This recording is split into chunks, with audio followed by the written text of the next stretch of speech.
In some places, the earth is still much as it was when it was young, barren, void, and lifeless.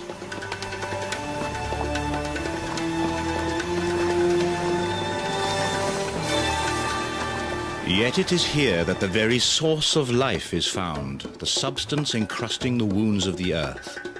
Without it, our planet would be as dead as the moon. Life depends on this substance as much as it depends on water.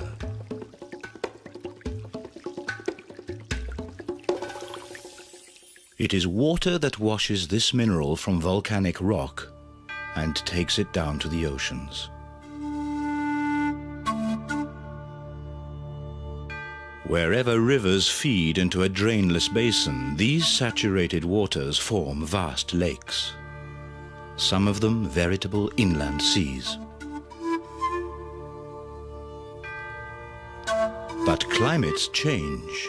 As rainfall declines, the rivers that feed such lakes dry up.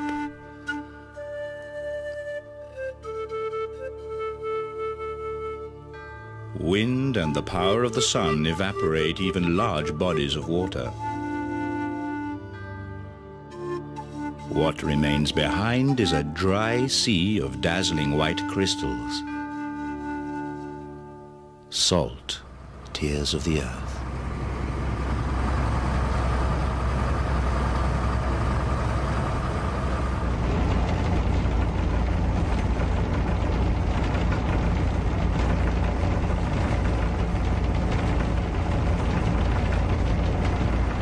The Altiplano is vast, always a little vaster than people can imagine.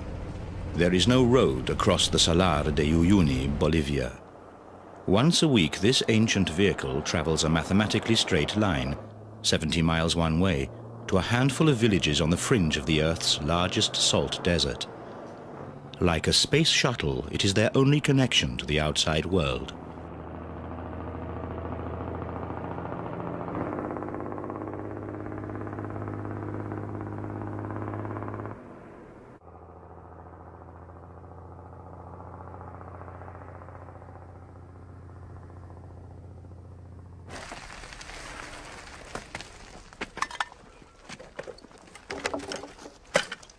Salt is the essence of life, and nowhere is this as true as in Colchani. Absolutely everyone here lives from the salt trade. In the early morning, Lirio Ramos and his son Luis ride out to the flats to harvest fresh, pure salt. There's salt enough, 64 million metric tons of it. But it is hard to get at. This is the uttermost end of the earth.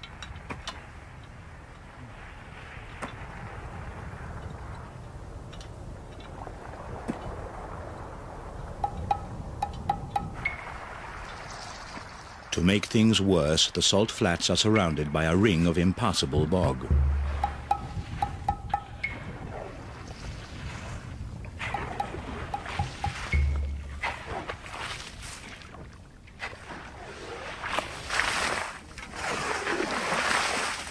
The pace of the work may seem leisurely, but it isn't. 11,000 feet above the sea, the air is thin. Every shovelful seems twice its actual weight. In fact, the men are in a great hurry. Salt can only be harvested during short periods when conditions are right. Often the salt pans are either flooded with meltwater from the Sierras or sealed by ice. The sun is brutal, its power magnified by the dazzling crystals. Without protection, the men would go blind in a single day.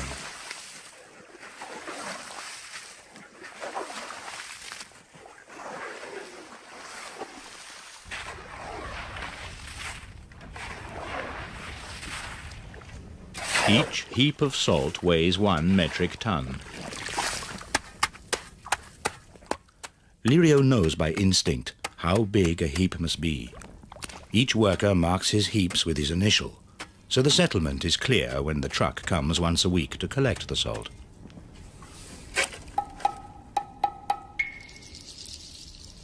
For the sake of this white crystal, blood, sweat and tears have been shed throughout millennia.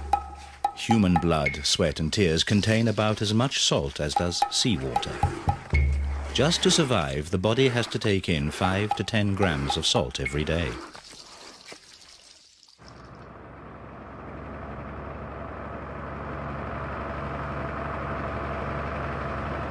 The truck is half a century old. It's been smuggled from neighboring Chile, the continent's richest nation, to its poorest, Bolivia.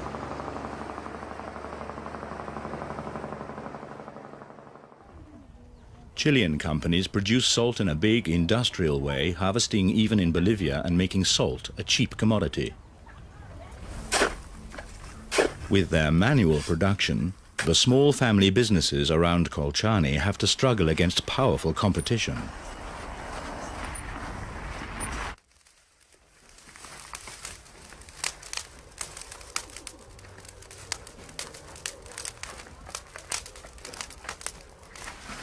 The wet salt needs to be roasted.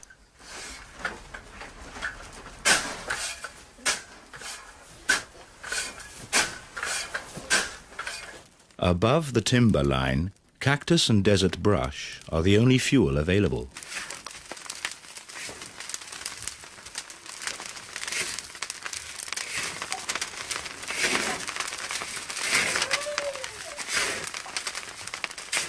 A handful of iodine for each shovel of salt. Dosage is played by ear. The price of the iodine is forbidding, but adding it is required by law. To buy 1 pound of iodine, the family has to sell 300 pounds of salt. The ancient mill grinds down the coarse crystals into the iodized, free-running table salt we pour from our shakers at every meal.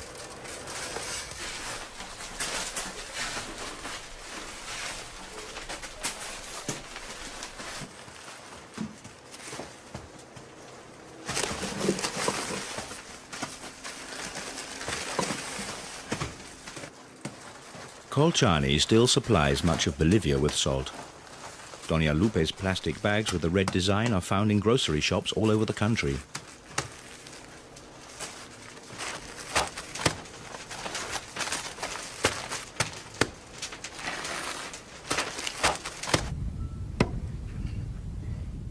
A few miles towards the center of the Salar de Uyuni, the salt crust is compact.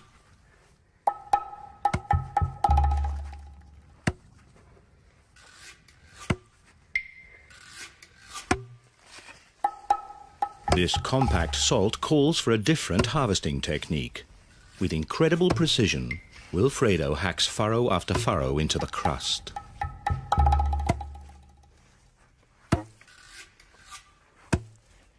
If the salt doesn't break at just the right spot, he's been wasting his time because he can only sell blocks weighing exactly 33 pounds. The thickness of the salt crust changes every year, depending on rain and snowfall and the number of sunny days.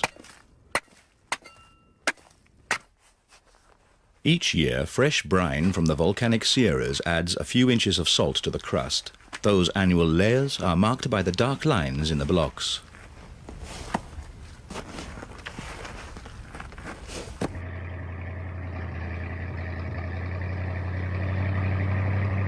Every 2 days, Don Martin takes his and Wilfredo's harvest back to the village on his 1952 Dodge Transporter. A plastic bag always hangs underneath the engine to catch dripping oil. At the end of the trip, Don Martin simply pours it back into the system.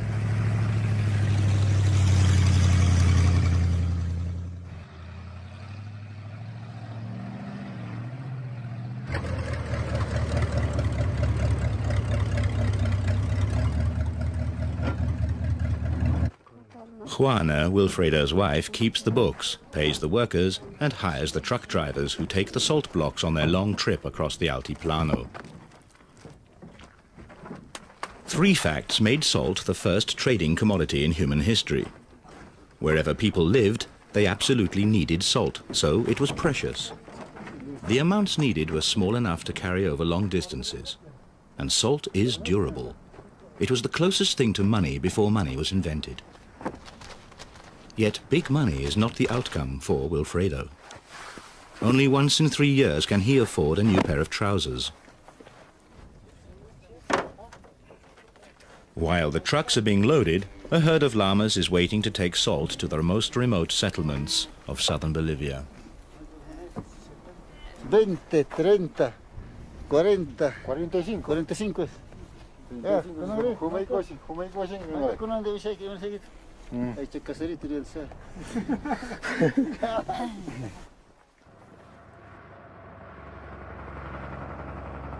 At the other end of the desert, the bus makes a stopover at the village of Hirira.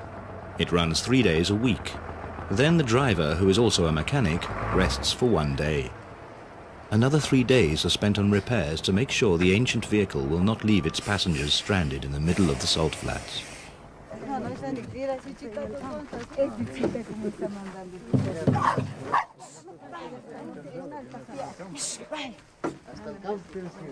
The journey across the Salar de Uyuni, the only market town on the fringe of the Uyuni salt pan, is a bone-shaking 3-day undertaking.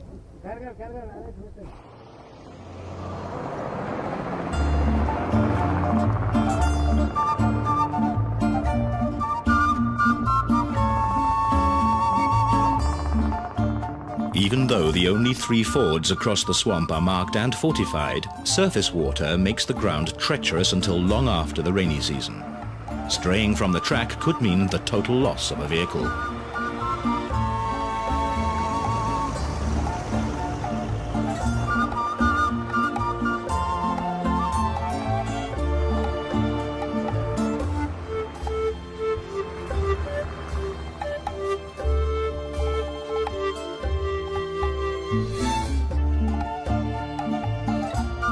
Since workers on the salt flats can't count on a regular income, they harvest from the first dawn until night falls.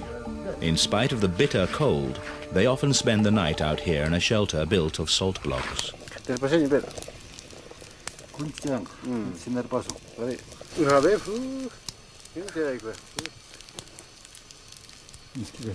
Some of the campfire tales are thousands of years old.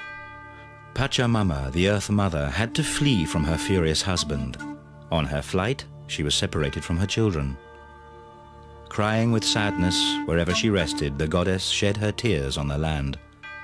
These are the salares, the many salt lakes in the Andes, the tears of Mother Earth.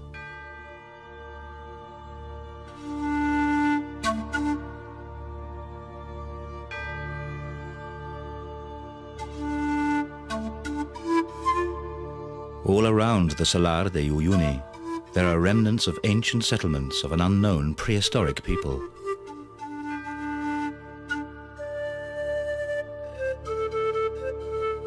The ghosts from a distant past remind us that higher civilization only became possible because of salt and near-salt deposits, on the Altiplano, as well as in other parts of the world.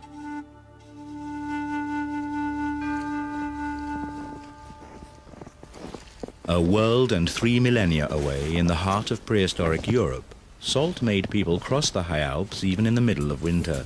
The white crystal was considered almost as precious as gold. 3,000 years ago, the first highly developed civilization in Central Europe rose around a giant salt mine in the Austrian Alps. Thousands of miners worked at this place. It gave its name to a major era in Celtic Europe, the Hallstatt period. Hallstatt simply means the place where salt is found.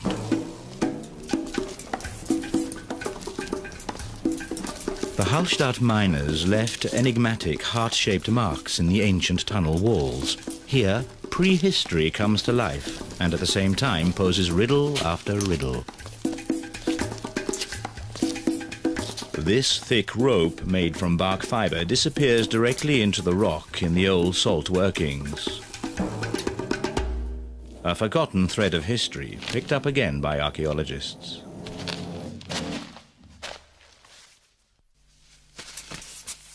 Wherever they dig, they find traces of the Hallstatt miners, tools, scraps of leather, shoes.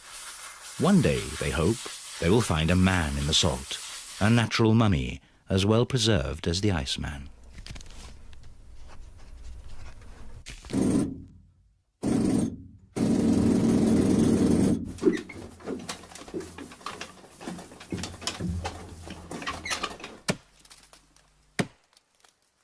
The archaeologists are using their finds to reconstruct the first tools of bronze and iron and try them out.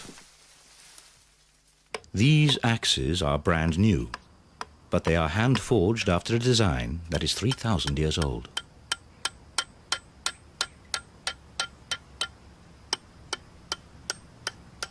The great salt deposit that would attract so many people, how was it found? The key was water. Salt springs gave the clue to the underground treasure. 130 million years ago, tectonic forces pushed up the Alps from an ancient sea floor. Billions of tons of seawater evaporated, creating the mighty salt deposit that was eventually buried between folding and doubling rock strata.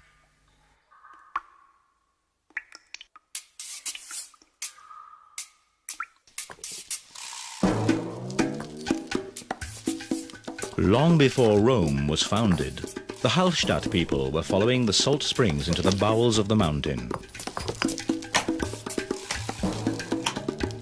As early as 1200 BC, the new metal tools of the Bronze Age made mining possible. A new craft was born and brought civilization to a wild mountain region. Centuries later, salt monopolies would secure the power of royal dynasties.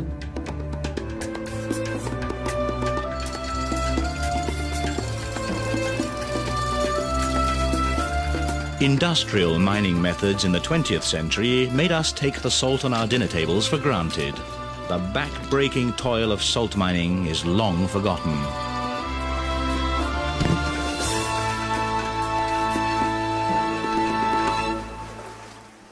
Salt is still being mined here today, which probably makes Hallstatt the world's oldest enterprise. Through a system of channels, cavities are filled with water to wash the salt from the rocks. When the brine is saturated, it is pumped out of these chambers.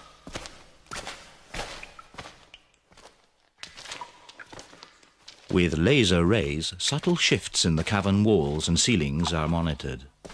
Once a year, the entire production is halted to check the safety of the mine. Although salt mining is now largely automated, miners still spend long days underground. To keep the salt rock from crumbling, the sensitive climate inside the mountain must be kept stable.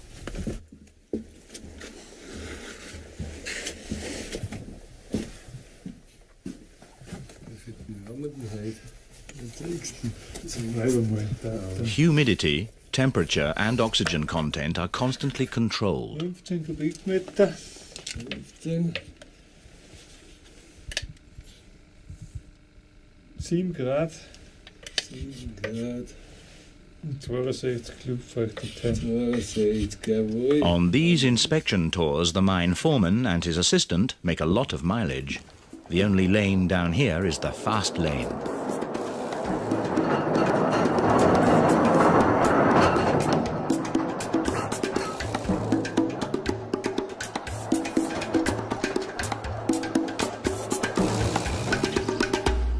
From Hallstatt, now a World Cultural Heritage Site, the world's first pipeline was built in the 16th century.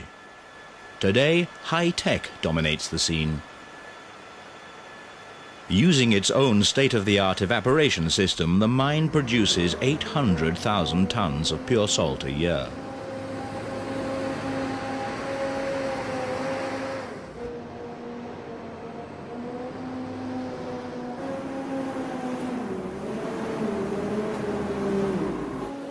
In modern Hallstatt, salt from a primeval ocean is being extracted from the depth of the Alps by dissolving salt in water.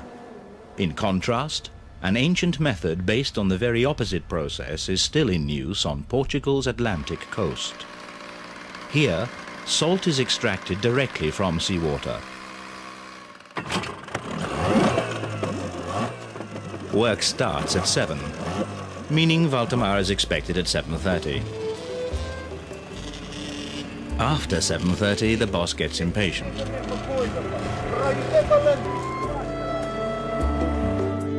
The tide sets the pace, and it will not wait for anyone. Felisberto Forte keeps strict discipline. For 60 years, the president of the Aveiro Salt Cooperative has been going out to the salt gardens with every incoming tide. Naturally, he has little understanding for latecomers.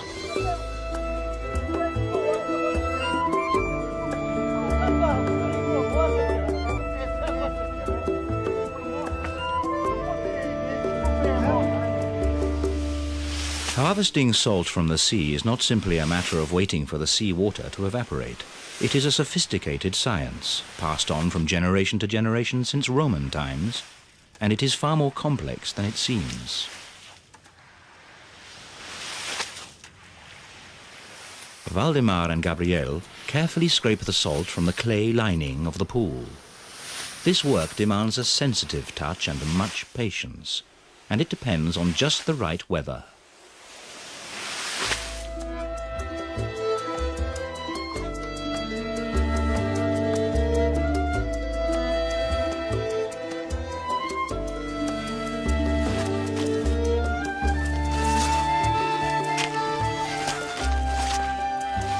Each week, the last in a sequence of 8 pools is ready for harvest. With 170 pounds of salt on their heads, the best way to move is run. The man with a full basket has the right of way. Stopping would mean dumping the load or breaking his neck. And there is haste too. Only a few men can work here at the same time. And the harvesting season only lasts from July to September. Then the autumn rain will flood the salt gardens. Before salt was produced in a big industrial way and shipped around half the globe, people in many places of the earth needed to toil excessively for this necessity of life.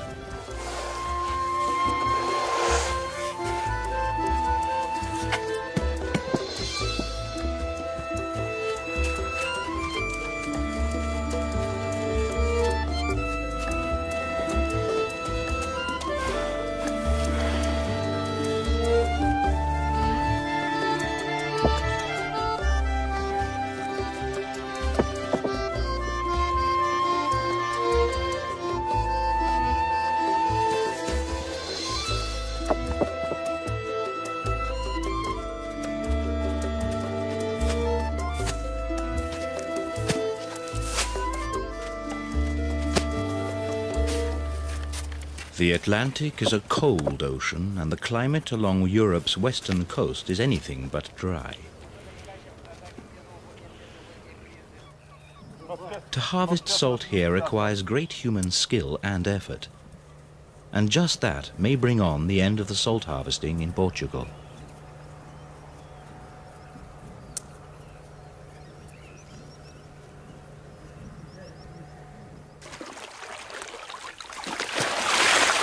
The men have been working hard in the heat. They've moved several tons of salt. Finally, they can relax. Thousands of miles further east, 2 men are also harvesting salt, but relaxing seems to be their main activity.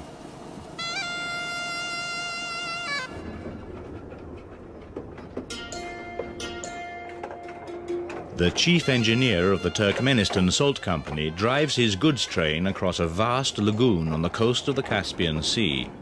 This natural salt garden is the richest salt deposit in the world. Treasure Bay, Lenin called it.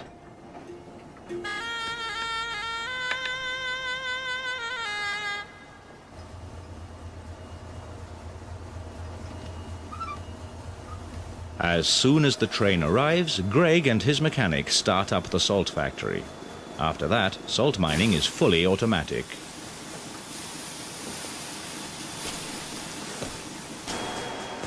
At least as long as the old lady can keep it up. She's been in service for 15 years, twice as long as expected.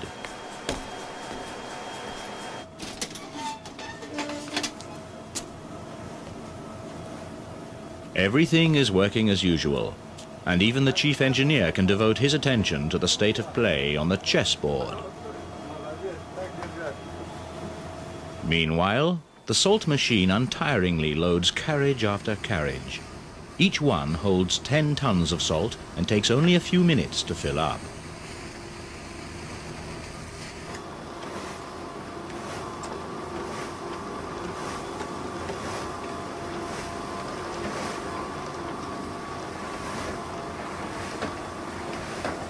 The chief engineer has spent all his working life on the lagoon.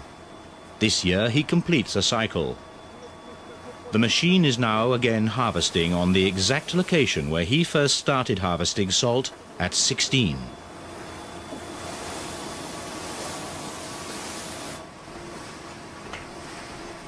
It takes an experienced man like him to keep the machine running, because there are no spare parts.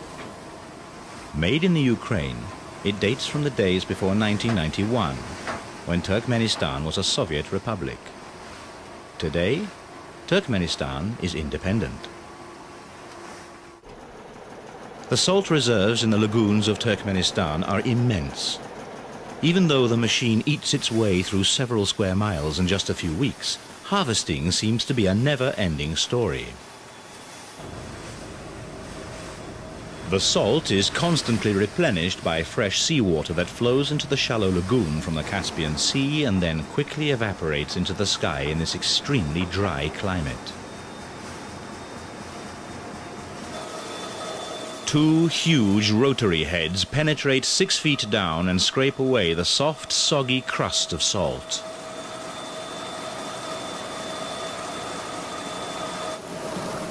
On the other side, the machine spits out the excess water.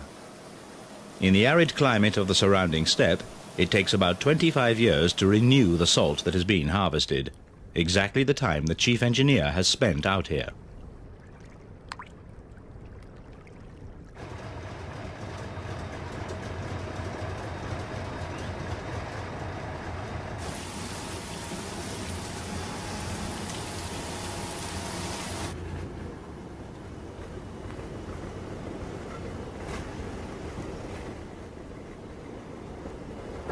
Before the railroad was built in the 60s, thousands of laborers would carry the salt across the lagoon on their backs. While the loaded train rolls back into the camps, the men have ample time to continue their chess game.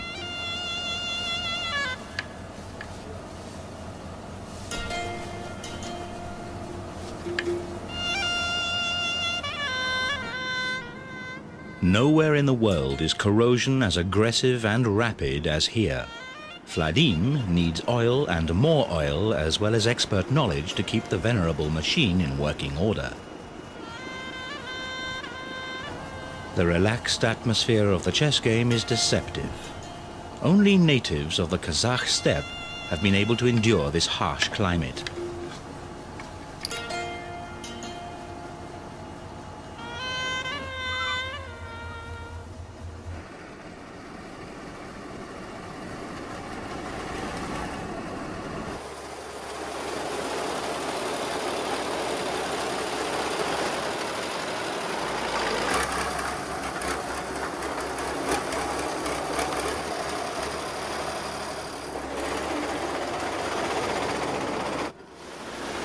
Tug by tug, the rails are shifted so the rolling salt factory can begin the next strip.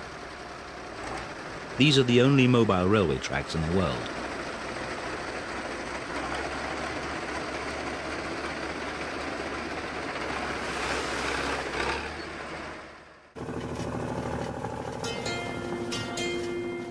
The 50-ton train must be steered over the wobbly rails with utmost care. The surface is often unstable because of flooding and hidden cavities. If a single carriage is derailed, the whole operation grinds to a halt.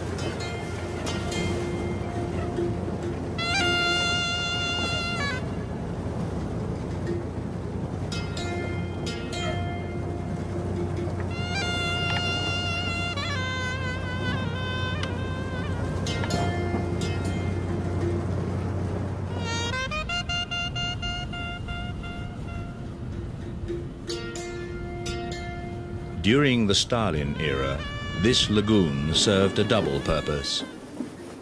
The lagoon was a gulag, and its object was the mass destruction of political enemies. Endless columns of forced laborers would be marched across these salt flats. For hundreds of thousands, it was a journey of no return.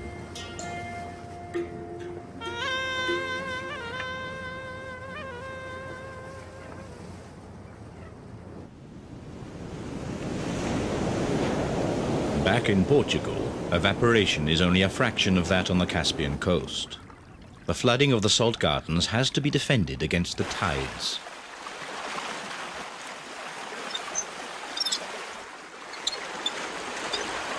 Felisberto Forte opens the water gate of the main basin that feeds the entire salt garden.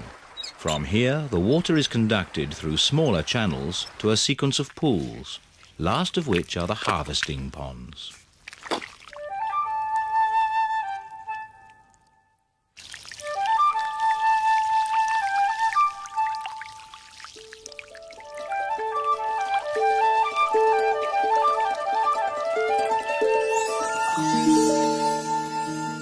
Step by step, with every new basin, the salt concentration gradually increases. Sun and wind slowly evaporate the water until the salt begins to crystallize.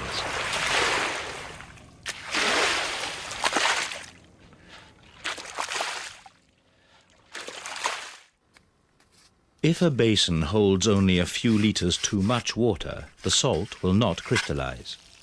On the other hand, if it dries too fast, a thin crust will block the evaporation. This delicate balance must be constantly checked and regulated.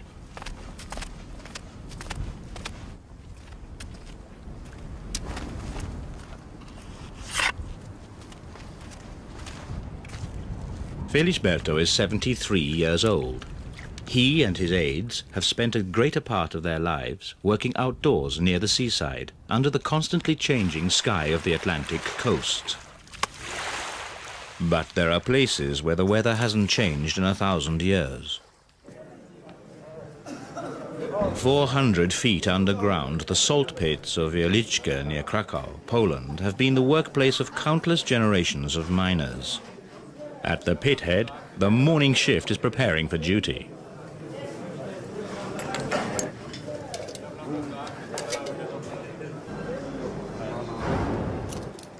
Although these men are going down into an ancient salt mine, their job is no longer to mine salt. It's to defend 200 miles of existing underground passages against the destructive forces of the mountain.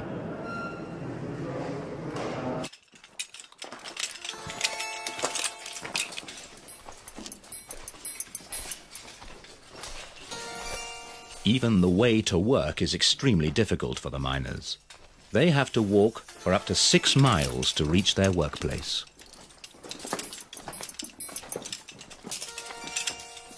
Shafts and tunnels are being conquered back by the salt, with crusts and crystals relentlessly encroaching through the walls.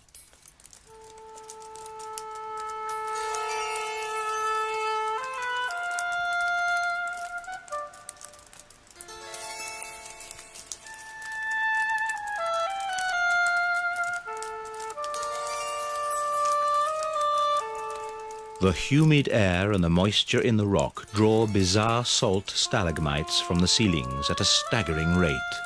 One can almost watch existing contours disappear under tons of brittle lace.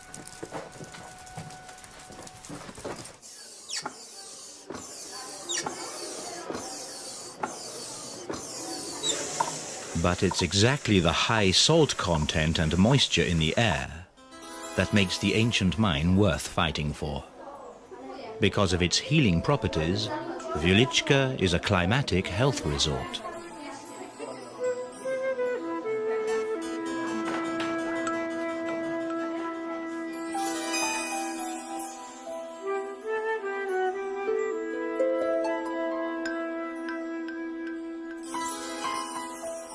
A 100 years ago, a health visit to the salt mine was a fashionable outing for privileged aristocrats.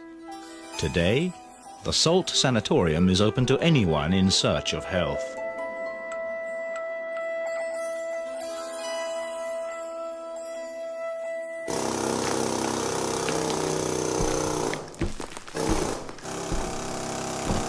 The mountain exerts enormous pressure on these huge underground halls.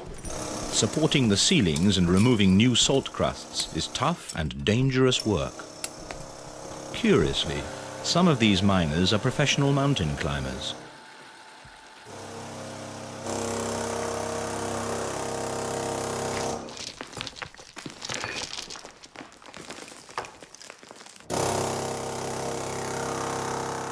This is not just a case of propping up old workings. Here, a World Cultural Heritage Site is being saved. From the 14th century, in keen competition with Hallstatt, Wieliczka had supplied half of Europe with salt.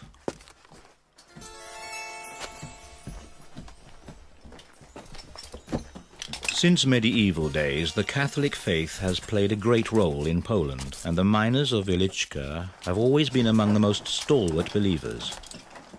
Deep inside the salt mine, generations of God-fearing miners have created unusual places of worship.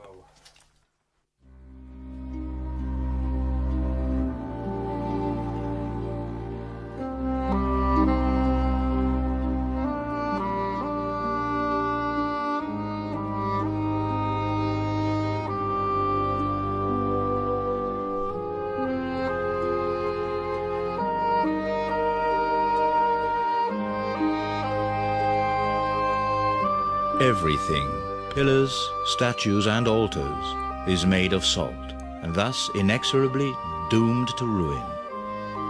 The high humidity gradually dissolves all contours.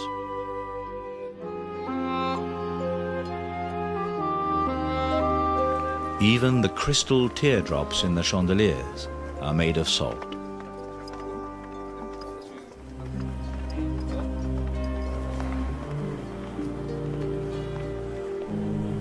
This is an inverted cathedral, not erected stone by stone, but hollowed out from inside the salt mountain.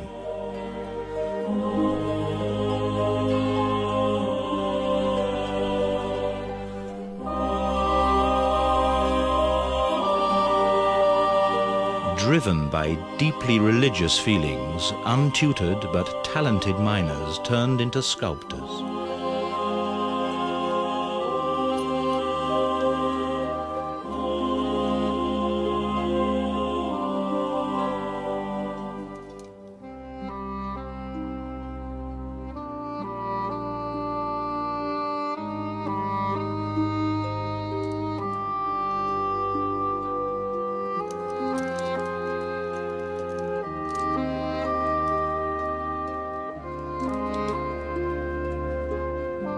In the chapel of the Blessed Princess Kinga, masses and miners' weddings are celebrated to this day. Although salt is no longer mined here, the long history of salt in Wieliczka lives on.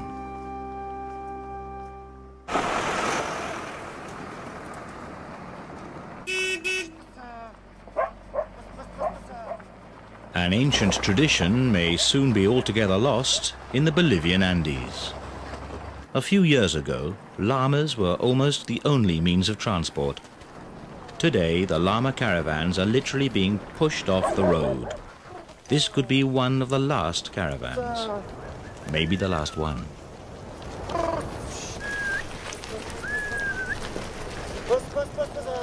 Each llama carries 65 pounds of salt. To move 1 ton, a herd of 30 animals is needed.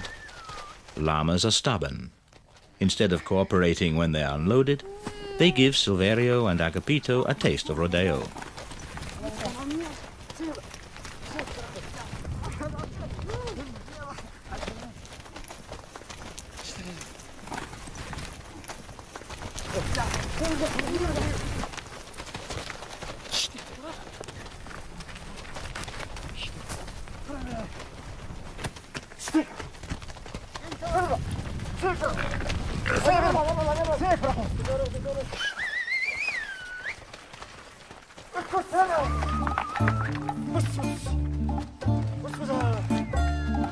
But the llama's obstinacy also has an advantage.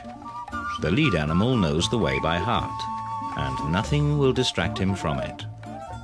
This journey across the Altiplano will take 42 days in one direction and the same amount of time to return with a similar load. They climb and descend various passes of 14,000 feet.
On the trail, they spend the night out of doors, even at 14 degrees.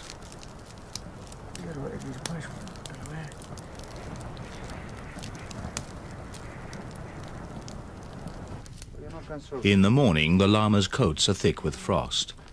It takes 2 hours to catch and load the willful beasts after their nightly search for grazing.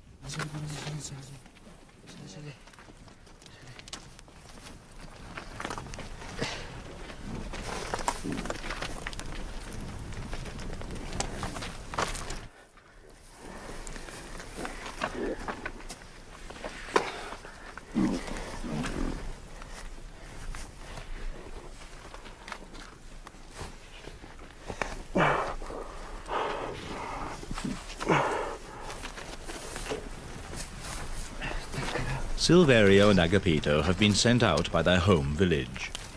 They are to exchange the blocks of salt for maize.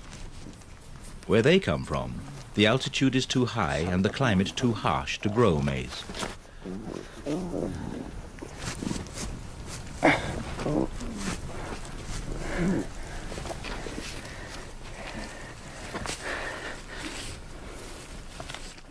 The llama caravan only covers 10 miles a day.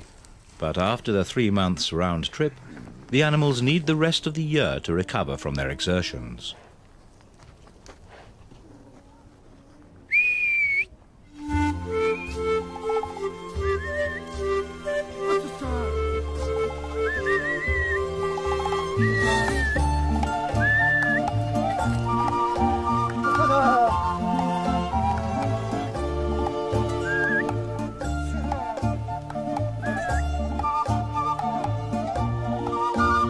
The young llamas trot alongside the older ones. Eventually, every animal in the herd knows the ancient trail across the Altiplano. This is where the barren Altiplano ends. Further down the mountainside, the steaming jungle begins. Half the journey is over.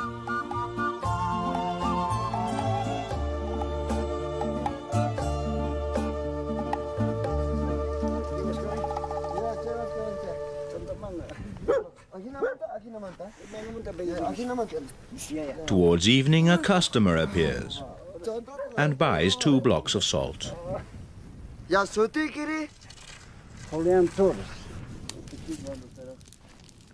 Silverio keeps a careful record of the sales. He's responsible to his village community at home.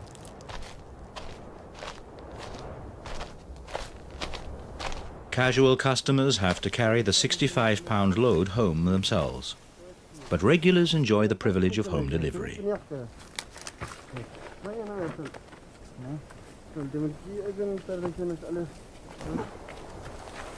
The 2 young men have to carry the blocks on their backs. The llamas sense the humid jungle climate and refuse to go a step further.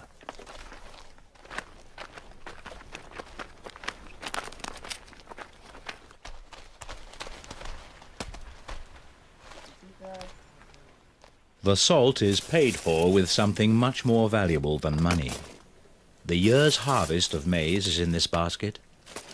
The buyer weighs the salt against his cobs of maize, 1 to 1.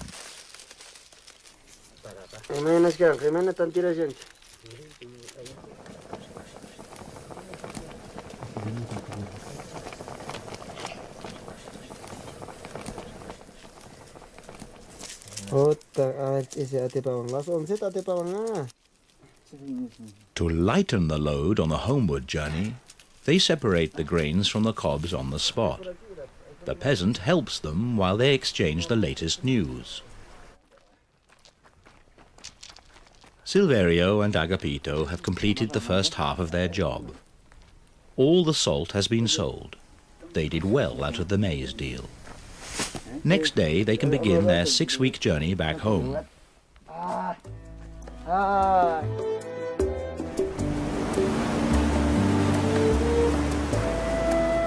In Portugal too, the year's work on the salt mine is nearing its end. Violent rainstorms are the harbingers of autumn.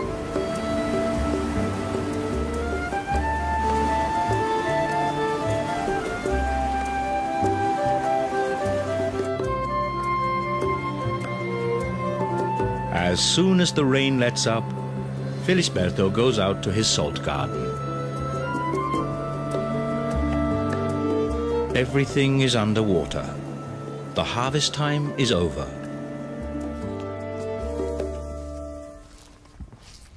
The heaps of salt made in the summer have been protected against the wind and the rain with a layer of straw.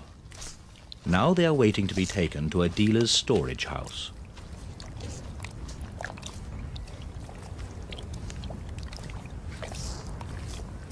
The salt gardens are resting now. The rainwater preserves the clay basins until the next spring. But the boats must be kept dry. The salt workers are not paid for their months of toil until the salt has been sold. But now Felisberto has come to a deal with an old customer.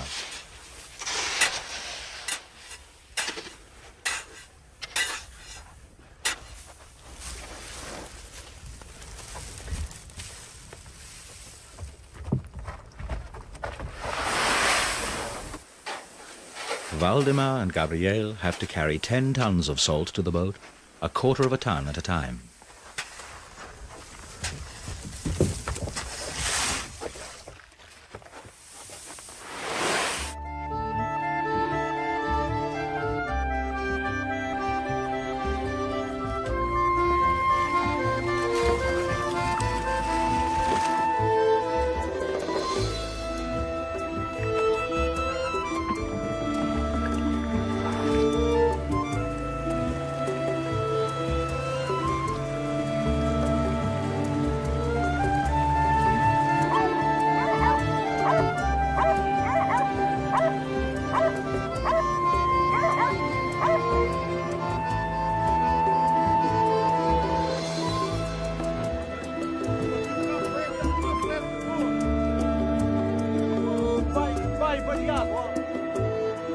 A year's harvest of salt is completing its journey from the sea to the storage house.